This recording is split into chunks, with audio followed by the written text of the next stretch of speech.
तो आज गुजरात और हिमाचल प्रदेश की जनता के फैसले का दिन है और अब से करीब 1.5 घंटे के बाद दोनों राज्यों में वोटों की गिनती शुरू होने जा रही है।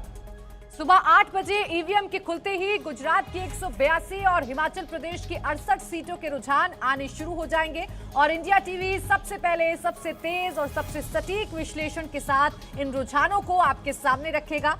बीजेपी को गुजरात में बड़ी जीत का भरोसा है और एग्जिट पोल्स के अनुमानों के बाद बीजेपी का जोश भी हाई है।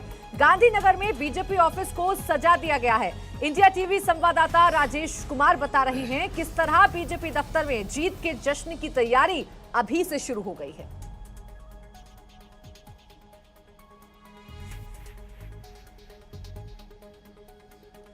रिपोर्ट आपको दिखाएंगे, लेकिन उससे पहले तस्वीरें आप देख लीजिए। ये अभी अभी की तस्वीरें और सुबह से ही, बल्कि कल रात से यहां तैयारी शुरू हो गई होगी कि नतीजे आएंगे तो उसके बाद सेलिब्रेट कैसे करना है। बड़ा भव्य पार्टी ऑफिस है श्री कमलम नाम से गांधीनगर में भारतीय जनता पार्टी का, और वहां पर पूरी साज सज्जा हो चुकी है, तैयारियां हो चुकी हैं। पार्टी के बड़े बड़े नेता वहां पर पहुंचेंगे और पार्टी ये उम्मीद कर रही है कि एक बार जब गिनती शुरू होगी तो 2-3 घंटे के अंदर ही उनके लिए कोई अच्छी खबर आ जाएगी। 27 साल बाद क्या भारतीय जनता पार्टी फिर से एक बार गुजरात की सत्ता पर काबिज होने जा रही है?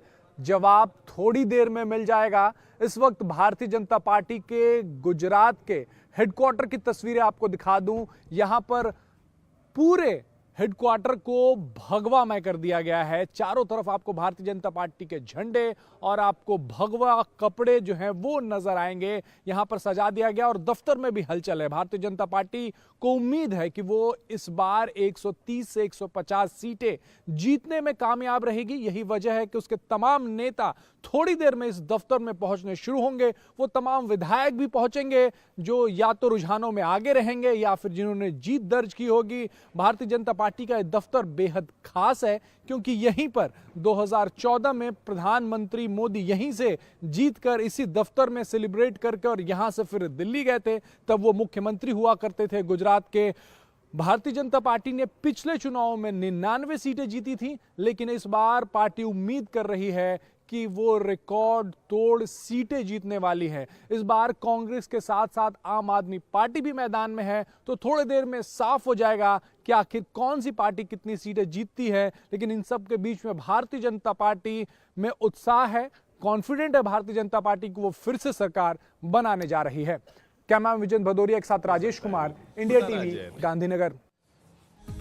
बीजेपी दफ्तर में कैसी तैयारियां, इसका एक अंदाजा आपको लगा होगा। सूरत से कुछ तस्वीरें आ रही हैं, वो आपको दिखाते हैं। काउंटिंग सेंटर की तस्वीरें। 8 बजे यहां पर गिनती शुरू होने जा रही है और सारी पार्टियां मुस्तैद रहती हैं जब जिस दिन काउंटिंग होनी होती है। और इस बार गुजरात में जो ये काउंटिंग होनी है उसमें कुछ परिवर्तन भी किया गया है। प्रशांत जी हमें बता रहे थे अभी जी। प्रशांत जी, इस बार ईवीएम और आप कह रहे थे बैलेट एक साथ गिने जाएंगे? जी बिल्कुल, ऐसी एक व्यवस्था की गई है कि बैलेट और ईवीएम दोनों पैरेलल चलाएंगे ताकि थोड़ा समय कम बिगड़े। और बैलेट पहले होता है तो 1 घंटा वैसे ही निकल जाता है, फिर 9 बजे बाद ईवीएम शुरू होता है तो थोड़ा टाइम लेट जाता है। बट इस बार मजे की बात यह है कि मतलब हम सब ने विश्लेषण शुरू कर दिया है तो कांग्रेस ने अंदरूनी अंदर अपना मोरल तोड़ डाला है।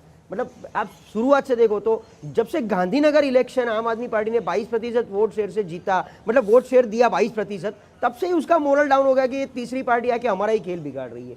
तो ये पूरा माहौल, हम भी चुनाव में बात कर रहे थे, पूरे चुनाव में कहीं ऐसा माहौल ना मतलब कार्यकर्ता में दिखा, ना ग्राउंड पे जनता में दिखा कि क्या हो रहा है। लोग इसको मोनोटोनस ऐसे ही मतलब मान रहे थे कि भी चुनाव आएगा जाएगा, सरकार वही बनती दिख रही है तो क्या करना है। तो एक ऐसा ब्लैंक माहौल पूरे माहौल में हमको दिखा। लेकिन एक टोटका हमने दिखाया था जो कांग्रेस पार्टी ने किया था अपने पार्टी दफ्तर में, परिवर्तन आ रहा है, काउंटडाउन शुरू कर दिया, घड़ी लगा दी है।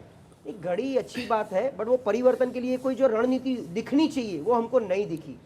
खुद ठीक है, प्रधानमंत्री जी ने भी एक चिंता बताई थी कि कांग्रेस साइलेंटली प्रचार कर रही है, खाट बैठक कर रही है, बट वो ग्राउंड लेवल पे उतनी नहीं दिख रही थी। और सब तीनों की बात करते हैं तो बीजेपी ने शुरुआत 182 से की थी। उनके प्रेसिडेंट ने बोला था हम 182 में से 182 जीतेंगे। आम आदमी पार्टी ने पहले दिन से बोला था कि हम सरकार बना रहे हैं। और जितना कॉन्फिडेंस अरविंद केजरीवाल ने पंजाब में दिखाया कि चरणजीत सिंह चन्नी दोनों सीट से हार रहे हैं, यहाँ पर एक भी सीट का उन्होंने नहीं बोला है गुजरात में। वो बहुत क्लियर बता रहे थे मतलब उनको क्लियर था कि यहाँ पर सिर्फ वोट शेयर हम ले रहे हैं, सीट में पता नहीं कितना तब्दील होगा।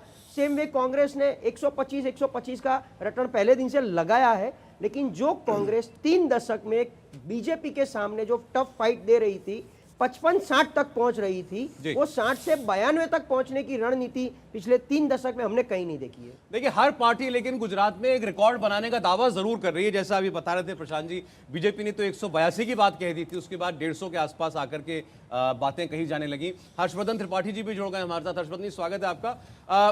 बीजेपी कह रही है हम 27 साल का रिकॉर्ड तोड़ेंगे, बंगाल के रिकॉर्ड की बराबरी करेंगे। कांग्रेस पार्टी कह रही है 27 साल के बाद हम वापस लौटेंगे। आम आदमी पार्टी से अरविंद केजरीवाल के दावे ऐसा लग रहा है कुछ रियलिस्टिक होते जा रहे हैं। पहले 92 प्लस सीटों की बात कर रहे थे, अब कह रहे हैं 15-20% वोट भी आया तो पहली बार चुनाव लड़ने वाली पार्टी के लिए बहुत बड़ी बात है।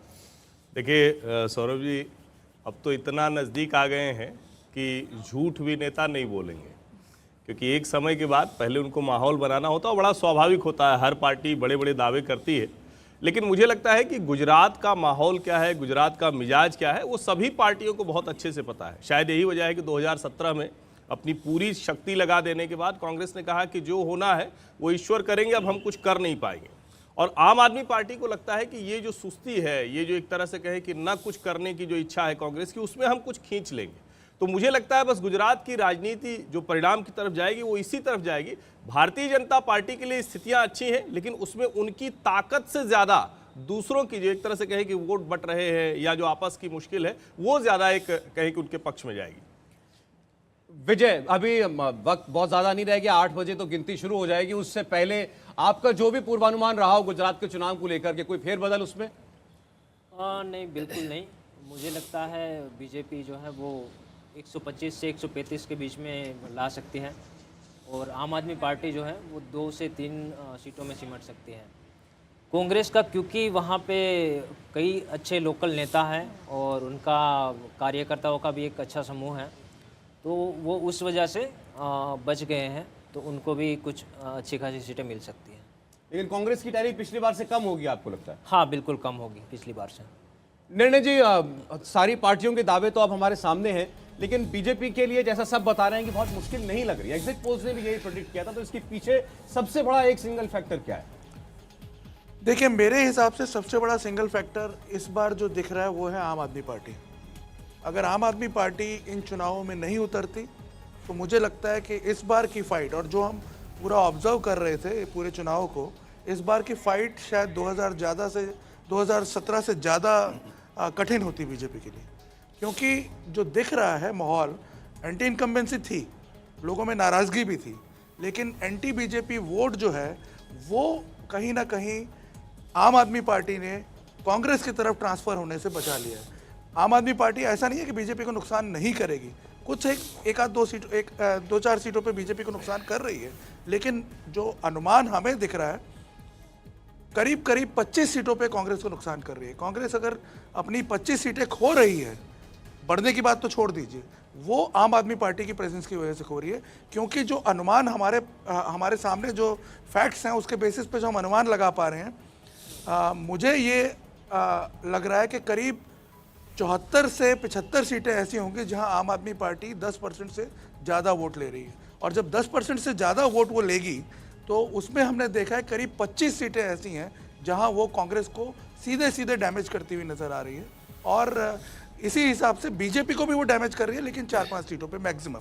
तो जो फायदा होगा इसका, मेजर जो गेन होगा वो बीजेपी को होगा। लेकिन अरविंद केजरीवाल की जो पर्चियां बांट रहे थे और जो आईबी की रिपोर्ट पर बता रहे थे देवेंद्र, उसका क्या हुआ? देखिए, सिर्फ ऐसे वो माहौल बनाने के लिए था। और दूसरी चीज़ आप देखें, जैसा कि पिछले चुनाव से लेके इस बार के चुनाव में, तो उसमें एक सीधे सीधे बड़ा फर्क नजर आएगा एंटी इनकम्बेंसी फैक्टर को लेकर। अगर आप बात करें तो पिछला चुनाव पूरी तरीके से एक आंदोलन की पृष्ठभूमि के बाद आगे वो चुनाव आया था। किस प्रकार से चाहे पाटीदार हो, ओबीसी को लेकर कितनी ज़्यादा नाराजगी थी, किस प्रकार के प्रदर्शन हो रहे थे, उस माहौल में अगर चुनाव हो रहा था तो बीजेपी के लिए ऑलरेडी एक खराब माहौल था।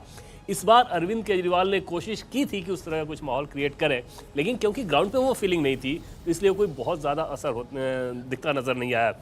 केजरीवाल की पूरी जो पॉलिटिक्स है वो कोशिश ये ज़रूर करते हैं कि कुछ ऐसी बात की जाए जिससे सनसनी फैले और उसमें जो कुछ भी बोलना है वो बोलिए, ताकि उनके अपने पक्ष के जो समर्थक हैं उनके अंदर एक जोश आए। और पूरी की पूरी कवायद गुजरात के संदर्भ में केजरीवाल को देखें तो इसी के इर्द गिर्द बनती नजर आ रही है। ऐसा नहीं है कि अरविंद केजरीवाल को ये भ्रम रहा होगा कि वो गुजरात में कुछ बहुत अच्छा कर सकते हैं, क्योंकि लगातार चाहे आप गोवा की बात कर लें, उत्तराखंड की बात कर लें, हिमाचल प्रदेश में पूरी कोशिश की, उसके बाद जिस प्रकार से उन्होंने अपने पांव खींचे, इन सारी चीज़ों से उन्हें इतना एहसास तो होगा कि चाहे कुछ भी वो कर ले बहुत कुछ नहीं मिलने वाला है। लेकिन एक कोशिश ज़रूर थी उनकी कि एक सनसनी क्रिएट करे। उसके पीछे आमतौर पर जो बात कही जाती है कि सिर्फ राष्ट्रीय पार्टी का दर्जा हासिल करने के लिए, सौरभ ये मानना बहुत, मुझे लगता है कि अरविंद केजरीवाल के हिसाब से बहुत छोटी चीज़ होगी। अगर राष्ट्रीय दर्जा ही हासिल करना हो तो उसके लिए आपको इतने संसाधन खर्च करने की ज़रूरत नहीं थी। वो ज़्यादा चुनौती इस बात को देने की कोशिश कर रहे थे कि राष्ट्रीय स्तर पर ये दिखा सकें कि प्रधानमंत्री नरेंद्र मोदी को, बीजेपी को उनके गढ़ में चुनौती देने का मादा आम आदमी पार्टी रख सकती है। और ये उम्मीद जताने के लिए उन्होंने इतनी ज़्यादा ताकत झोंकी है। इंडिया टीवी हर वक्त हर जगह डाउनलोड करने के लिए सर्च करें India TV news Google play store या ऐप स्टोर पर।